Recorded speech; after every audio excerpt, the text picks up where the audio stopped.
அனைவருக்கும் அன்பான வணக்கம். எல்லாரும் எப்படி இருக்கீங்க? நல்லா இருக்கீங்களா? நான் ரொம்ப நல்லா இருக்கேங்க. உங்கள் ருத்ரா பேசுறேன்.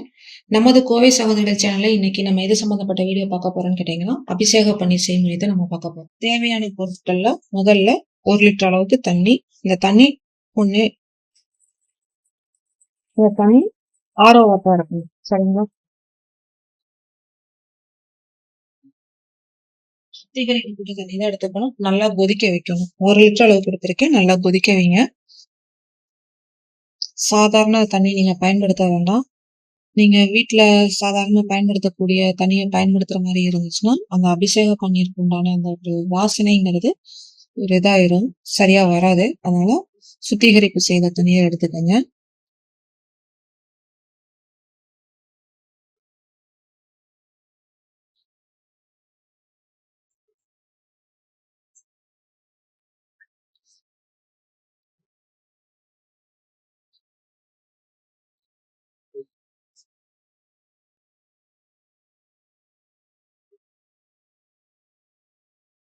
இதை நீங்க நல்லா கொதிக்க வச்சும் நீங்க பயன்படுத்தலாம். இல்ல ஓரளவுக்கு இளம் சூடானதுக்கு அப்புறமும் நீங்க தாராளமா பயன்படுத்தலாம். 2 முறையில நீங்க எத வேணாலும் எடுத்துக்கலாம்.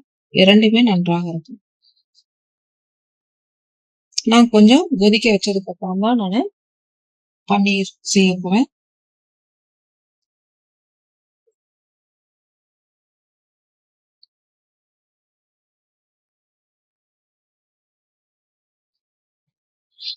இது முழுக்க முழுக்க அபிஷேகத்துக்காக மட்டும் தான் நம்ம பயன்படுத்த முடியும்.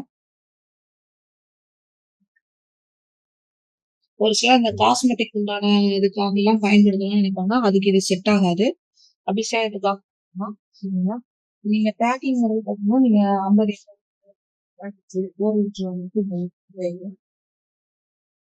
ஏற்கனவே நம்ம ஒரு பிசினஸ் பண்ணிட்டு இருக்கோம். இயற்கை கடை வச்சிருக்கோம். இல்ல மளிகை கடை வச்சிருக்கோம். அந்த மாரி இருக்கிற பட்சத்துல இத நீங்க எடுத்து செஞ்சுக்கலாம். இதுல ரொம்ப வேலை குறைவு, செலவும் ரொம்ப ரொம்ப குறைவு. நல்லா ஓரளவுக்கு நல்லாவே கொதிச்சிருச்சு தண்ணி.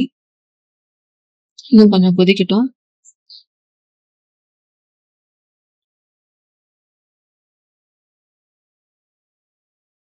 இதுக்கு நமக்கு தேவையான பொருட்கள் 2 பொருள் தான். தண்ணி ஒண்ணு, அடுத்தது பார்த்தீங்கன்னா ரோஸ் எசன்ஸ்.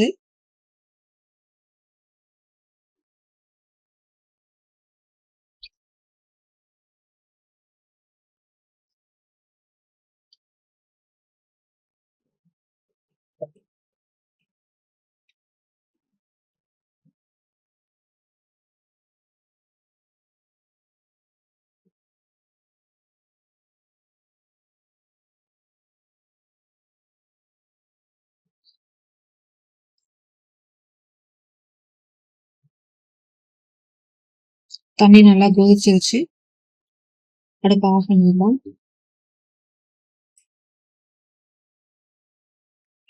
இப்ப பாத்தீங்கன்னா மிதமான சூடுல இருக்கு. இந்த இதுல நம்ம 2 ml ரோஸ் எசன்ஸ் ஊத்தணும்.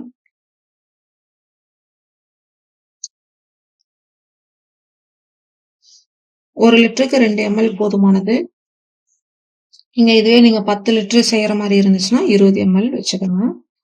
கொஞ்சம் நல்லா கலக்கி விடுங்க.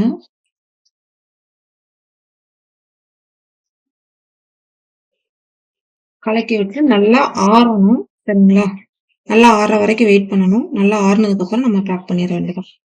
இப்ப பாத்தீங்கன்னா நல்லா ஆறிடுச்சு. அடுத்து நம்ம பேக் பண்ணிட வேண்டியதான்.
ம்.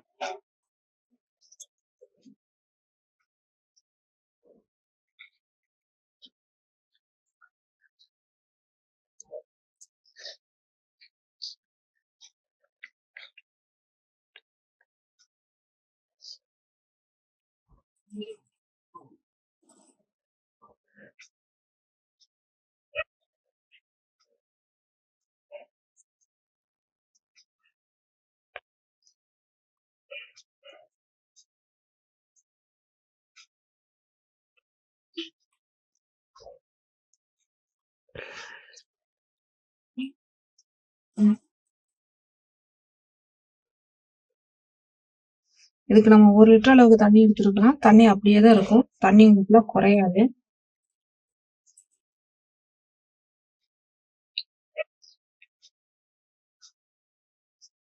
அந்த கொதிக்க வச்சு இளம் சூடா இருக்கிற நேரத்துல ஊத்தும் பொழுதுதான் அபிஷேக பன்னீரோட லைஃப் டைம்ங்கிறது நல்லா இருக்கும்.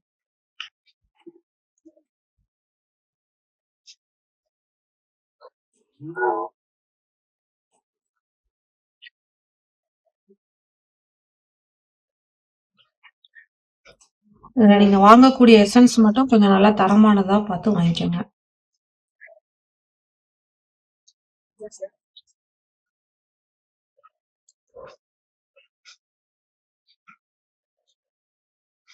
கரெக்டா பாத்தீங்கன்னா 1 லிட்டர் அளவுக்கு இருக்கும்.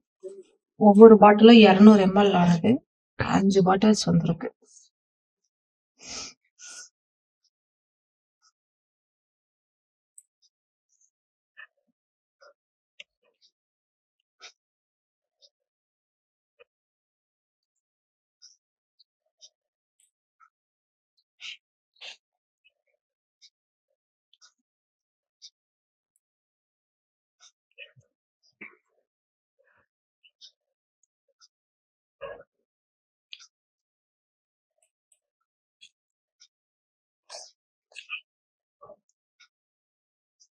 இந்த பாட்டில்ஸ் பாத்தீங்கன்னா நான் எங்க வாங்கினேன்னு கேட்டீங்கன்னா கோவை போத்தனூருக்கு பக்கத்துல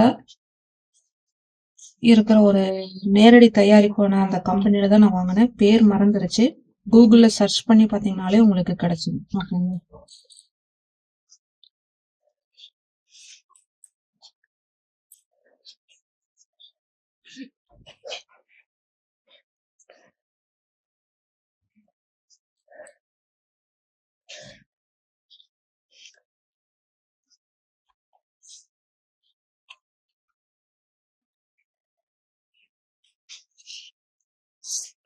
இந்த பாட்டில் நான் எல்லா விதமான யூஸ்க்கும் எடுத்துக்கிறது. அதாவது இப்ப அபிஷேகம் பண்ணிருக்கு, பாதாம் பால், ரோஸ் மில்க் இது மட்டும் இல்லாம ஜூஸ்கள், அதாவது மேங்கோ ஜூஸ், லெமன் ஜூஸ், அடுத்தது பாத்தீங்கன்னா நெல்லி ஜூஸ் இந்த மாதிரி இதுகெல்லாம் நம்ம தயார் பண்ணுவோம். அப்ப அது எல்லாத்துக்குமே பேக்கிங்க்கு இந்த பாட்டில் தான் நாங்க அதிகமா பயன்படுத்துவோம். இதுதான் எங்களுக்கு வசதியா இருக்குங்கிறதுனால இதுதான் நாங்க பயன்படுத்திக்கிறது. 200 ml. ஓகேங்களா? இதே மாதிரி நீங்களும் செஞ்சு பாருங்க. உங்களுக்கான ஒரு அடையாளத்தை உருவாக்கிக் கொள்ளுங்கள். அனைவரும் தொடர்ந்து இணைந்து முன்னேறுவோம். நன்றி, வணக்கம்.